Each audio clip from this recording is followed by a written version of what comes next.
क्या reserved category के candidates की वजह से बेटर परफॉर्मिंग जनरल कैटेगरी के कैंडिडेट्स वाकई में वहाँ पर एडमिट और सिलेक्ट नहीं हो पाते हैं क्या? ये समझने के लिए वी नीड टू अंडरस्टैंड कि कंपटीशन किस में होती है। कंपटीशन एक कैटेगरी के कैंडिडेट की दूसरे कैटेगरी के कैंडिडेट्स के साथ नहीं होती है। जनरल कैटेगरी के कैंडिडेट्स की कंपटीशन एससी कैटेगरी के साथ नहीं होती, एससी कैटेगरी की कंपटीशन एसटी वालों से नहीं होती है, और एसटी वालों की कंपटीशन ओबीसी वालों से नहीं होती है। ब्रॉडली रिजर्व्ड कैटेगरी के कैंडिडेट्स की कंपटीशन जनरल कैटेगरी के कंपटीशन के कैंडिडेट्स से नहीं होती है।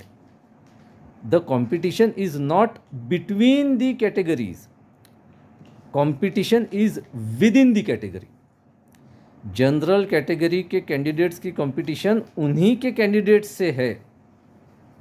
शेड्यूल कास्ट के कैंडिडेट्स की कंपटीशन उन्हीं के कैंडिडेट्स के साथ है। लाइकवाइज ओबीसी और शेड्यूल ट्राइब के कैंडिडेट्स की कंपटीशन उन्हीं के कैटेगरी के कैंडिडेट्स से है। जब ये अप्लाई करते हैं from general category as well as from respective reserved category, तो जो अपनी अपनी कैटेगरी में बेटर परफॉर्म करता है उसका सिलेक्शन हो जाता है। जनरल कैटेगरी में जो अच्छा परफॉर्म करेंगे वो कैंडिडेट्स मेरिट लिस्ट में आ जाएंगे। They will make it to the merit list. जो कैंडिडेट्स शेड्यूल कास्ट के हैं उनमें से जो अच्छा परफॉर्म करेंगे वो उनके मेरिट लिस्ट में आ जाएंगे।